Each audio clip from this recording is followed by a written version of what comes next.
Je vais tout de suite faire sauter cette ambiguïté, une des informations que j'ai beaucoup écoutées et lues ces derniers jours. Comme ça, une fois pour toutes, ce sera réglé, soldé.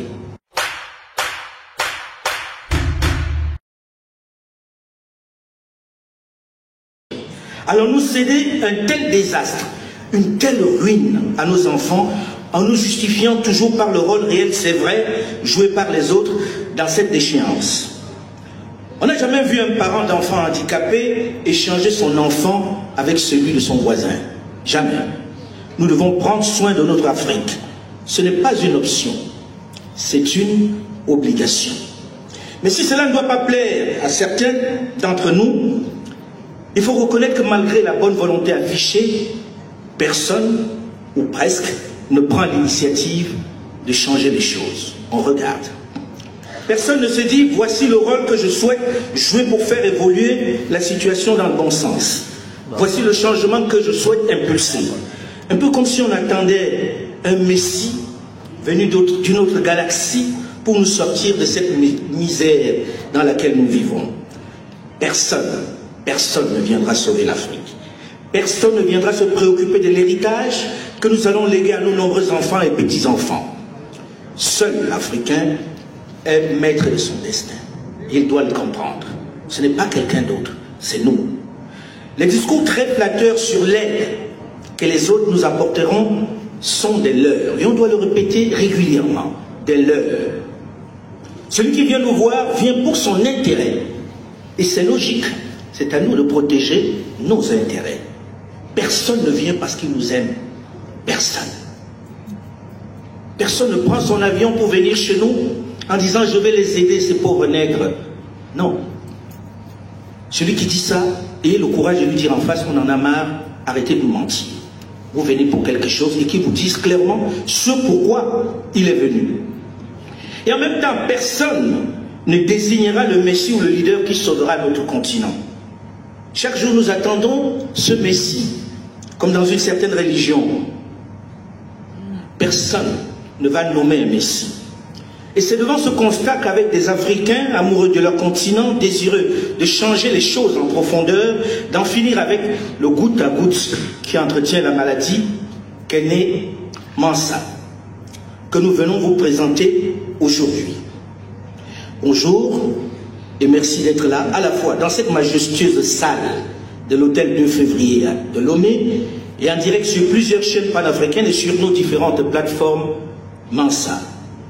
Nous sommes en direct live, comme aiment dire mes enfants. Je veux tout de suite lever une équivoque, faire sauter une ambiguïté. Je sais qu'il y en a beaucoup qui l'attendent. Je veux tout de suite faire sauter cette ambiguïté, une des informations que j'ai beaucoup écoutées et lues ces derniers jours. Comme ça, une fois pour toutes, ce sera réglé, soldé. J'ai beaucoup entendu depuis ma décision de quitter RFI il y a quelques jours que Mansa, c'est l'affaire d'Alain Foka. Que Alain Foka a démissionné de RFI pour créer et se consacrer à Mansa. Ça, c'est pour les plus gentils. Mais quel honneur! Quel honneur! Seulement, Mansa dépasse largement mon petit être. Mansa, c'est l'affaire de 15 personnes. 15 subsahariens profondément amoureux de l'Afrique qui ont décidé de créer un espace, un outil structuré pour pouvoir, ensemble, repenser l'Afrique. Même si j'en suis la figure visible, Mansa n'est pas l'affaire d'Alain Foka. Du tout. J'en suis un membre fondateur au même titre que les 15 autres personnes ici autour de moi. Ceux qui y voient le projet de la seconde partie de ma carrière devraient, je vous prie, attendre encore quelques semaines pour que je vous présente à faux le projet média qui est le mien. Il faut plutôt chercher de ce côté-là. Bonjour à tous. Après l'émission que j'ai faite sur Alain Foka, l'émission dans laquelle je retraçais son parcours et je saluais sa décision de quitter RFI, eh bien, il y a eu de nombreuses réactions dans la section commentaires de la vidéo. Des commentaires salés pour beaucoup. Alors, dans l'émission d'aujourd'hui, je fais un petit tour d'horizon de certains commentaires et j'essaie d'apporter la réplique. Non pas pour justifier, mais pour restituer les faits. Et cette émission aussi s'intéresse à un sujet qui est d'actualité en Afrique aujourd'hui. C'est le fait que beaucoup d'Africains se déplacent de plus en plus vers les pays d'Amérique du Nord, les pays d'Europe, alors que ceux de la diaspora consciente encouragent un Back to Africa. Est-ce que c'est normal aujourd'hui d'abandonner l'Afrique à son sort et de se cacher dans le confort occidental ou nord-américain pour lâcher des critiques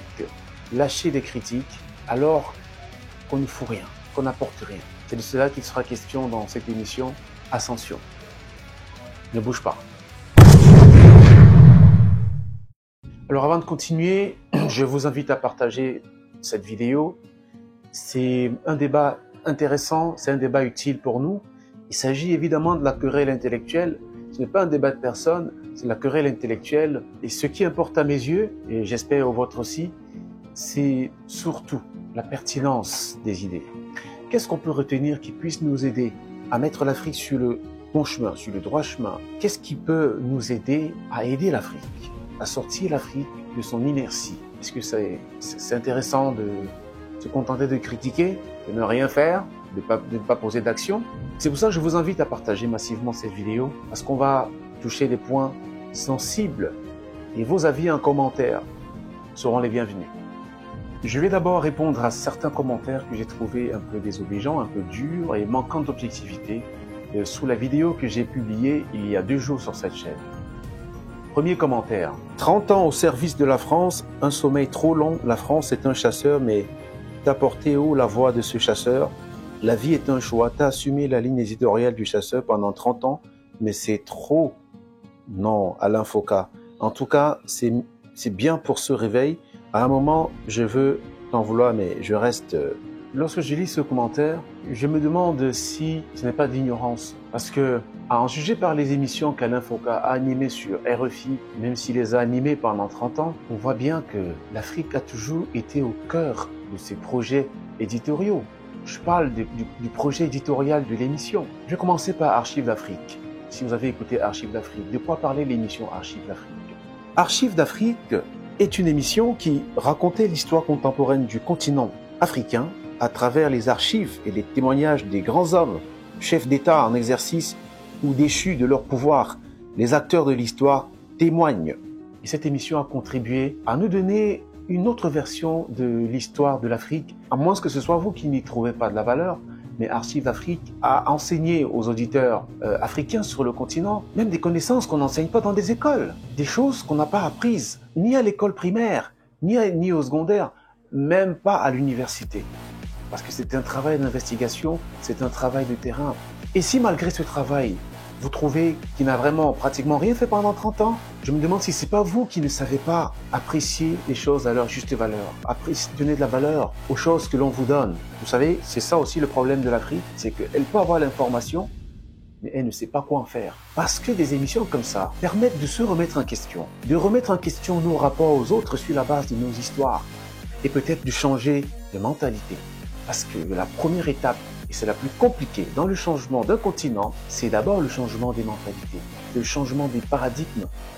Et on ne peut pas changer de paradigme lorsqu'on est maintenu dans l'ignorance. Et l'ignorance est souvent la conséquence d'un manque d'information, d'une très faible exposition au savoir et au savoir-faire. Et ce monsieur a fait ce travail de recherche, d'investigation pour vulgariser l'autre facette de l'histoire africaine. Si après ça, vous, en tant qu'Africain, n'avez toujours pas ouvert les yeux, j'ai bien envie de dire que c'est pas vous le problème, mais hélas, je pense exactement le contraire. La deuxième émission qu'Alain Foucault a animée sur RFI et qui est toujours consacrée à l'Afrique, c'était Médias d'Afrique. Médias d'Afrique permettait aux éditorialistes africains de donner leur point de vue sur l'actualité internationale. Je crois qu'à un moment donné, l'émission en a été suspendue. C'est dans cette émission qu'on a écouté des journalistes comme Dupont-Rémy Ngonan. Hein. À l'époque, il était collaborateur de l'émission.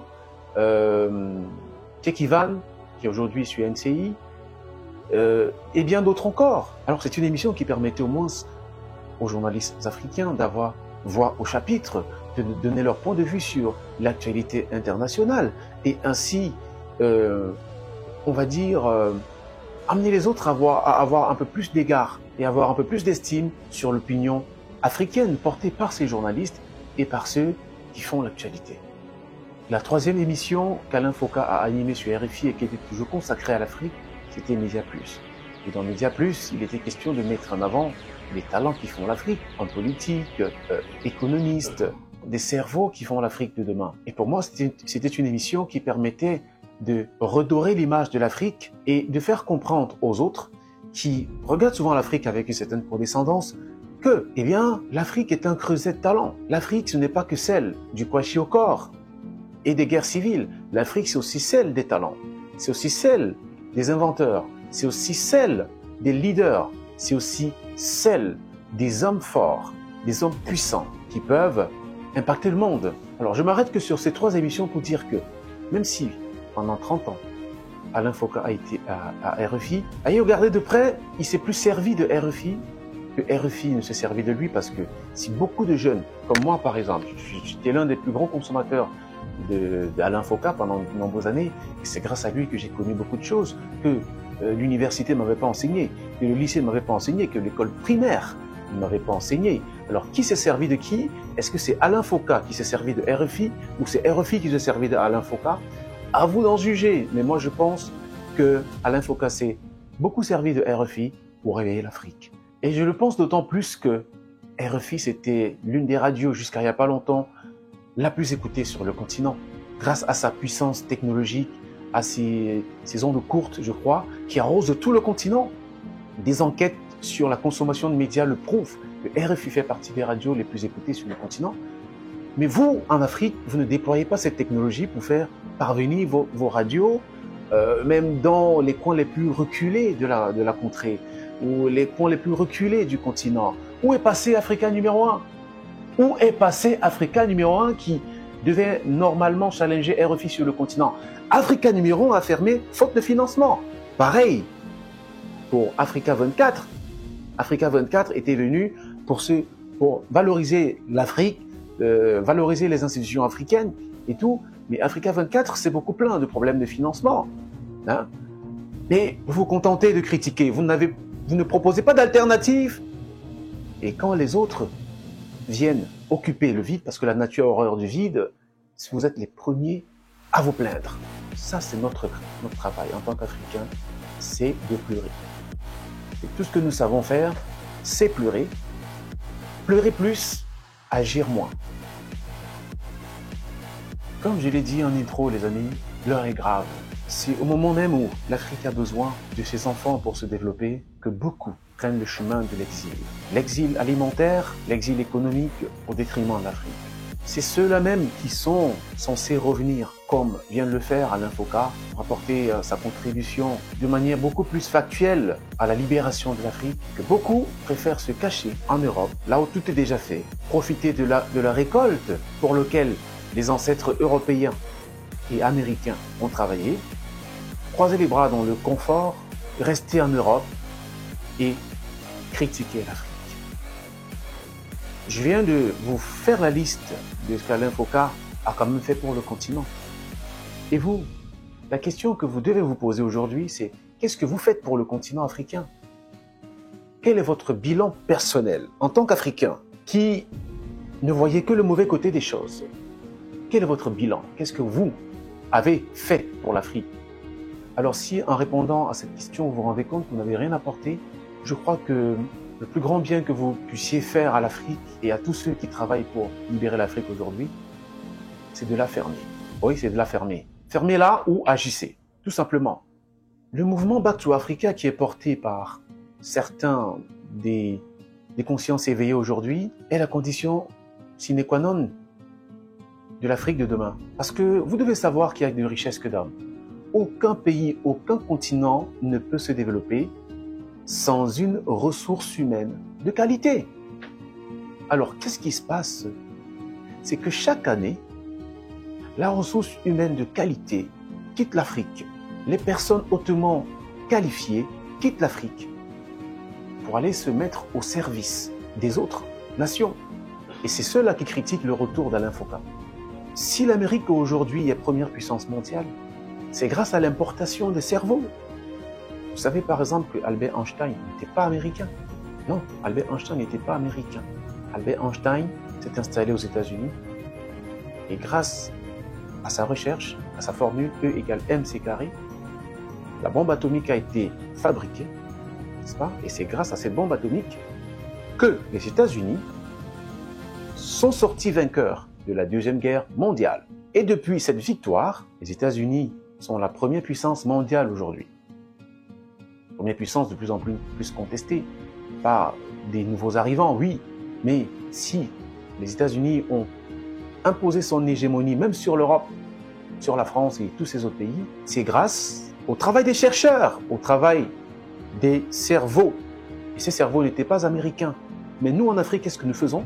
On laisse partir nos cerveaux, ils s'installent au Canada, ils s'installent en Allemagne, ils s'installent un peu partout, dans ces pays européens-là, et deviennent des spécialistes de la critique de l'Afrique. Ce qui serait plus logique, à mon sens, c'est de revenir. Faites 10 ans, 15 ans aux États-Unis, mais revenez comme Alain Foucault, avec le savoir que vous y avez acquis, pour enfin le mettre au service des Africains. Le temps que vous y avez mis n'est pas important. C'est est-ce que vous revenez? Est-ce que vous avez un projet dans le sac? Est-ce que votre retour est assorti d'un projet? Un projet qui peut aider l'Afrique à sortir de la misère. Tout le monde a compris ça, sauf les Africains. Les Chinois l'ont compris. Les Japonais l'ont compris. Je dois même vous dire que la plupart des balayeurs dans les grandes entreprises américaines, des entreprises de recherche, sont des Chinois. Mais ce ne sont pas des balayeurs ordinaires. Ce sont des balayeurs, des ingénieurs. Ils mentent sur, en fait, leur vraie identité. Et leur travail, c'est d'espionner. C'est de comprendre comment ça fonctionne. Et tous les soirs, ils doivent faire des rapports à leurs États. Ils doivent faire des rapports d'espionnage à leurs États. Afin que les chercheurs de leurs États, dont les chercheurs chinois et japonais, puissent anticiper sur la recherche, l'innovation, sur les prochaines tendances. Mais quand les Africains s'exilent là en Europe, qu'est-ce qu'ils font? Ils achètent des grosses voitures, de beaux vêtements, ils affichent l'ascension sociale sur les réseaux sociaux pour narguer les autres. Et tous les soirs, ils lancent des lives sur YouTube ou sur Facebook pour critiquer l'Afrique et critiquer les Africains qui essaient de faire quelque chose pour l'Afrique. Tout ce qu'ils savent faire, c'est critiquer. Pour moi, ce n'est pas la meilleure façon de contribuer au développement de l'Afrique. Comme je disais, on a tous des cadavres au placard, on a tous des choses à nous reprocher. Alain Foucault s'est installé au Togo, il aurait pu s'installer au Cameroun, peu importe. C'est son projet qui compte. C'est ce qu'il va faire pour l'Afrique qui compte. Et ça, j'aimerais que c'est ça que nous retenions. Alors les amis, on sort de cette vidéo. C'était une vidéo, c'était un droit de réponse à tous les commentaires que j'ai reçus sous la vidéo. Et j'en ai profité pour parler du mouvement Back to Africa, qui contraste avec le mouvement Leave Africa, où tout le monde veut partir. J'ai eu une impression, une curieuse intuition qui me dit que ce mouvement Leave Africa est fait exprès. Est-ce que dans 100 ans, l'Afrique qui est présentée partout comme l'avenir du monde sera encore habitée par les Africains, au regard de tous ces déplacements massifs vers les pôles Nord? Est-ce que c'est pas une stratégie de remplacement? Est-ce que c'est pas le grand remplacement à l'africaine qui est en train de se préparer? Parce que quand on aura tous déserté l'Afrique, parce qu'on cherche les meilleures conditions ailleurs, ils vont s'installer en Afrique et faire de l'Afrique actuelle l'Occident d'aujourd'hui. Et l'Occident d'aujourd'hui, cette fois-là occupé par les Africains, sera comme l'Afrique d'aujourd'hui. C'est une technique très subtile de domination, de perpétuation de la domination que tout le monde voit sur les Africains eux-mêmes. Normalement, il faut développer sur place des mécanismes de maintien et, je dirais, de contient de toutes ces intelligences qui veulent fuir le continent, qui veulent partir du continent. Ils doivent avoir l'obligation de revenir s'installer en Afrique. Évidemment, il faut encore que tous les marionnettes qui dirigent l'Afrique aujourd'hui dégagent et laissent la place aux leaders et aux visionnaires pour que cela se passe. Mais voilà, tu seras toujours critiqué. Dans la vie, tu seras toujours critiqué, peu importe ce que tu fais. Il y en aura toujours qui sera contre toi ou contre tes idées. Ne prête pas attention à cela. Ne prête pas attention à ceux qui veulent te détourner de ta mission, qui veulent te détourner de ton chemin. Prête attention à ta destination. Prête attention à la pertinence de ton projet. Est-ce que ton projet est fondé sur une cause noble? Si la réponse est oui, c'est la seule chose à laquelle tu dois prêter attention. Parce que si finalement tu dois faire la volonté de tout le monde, à la fin de la journée, tu ne dois faire la volonté de personne.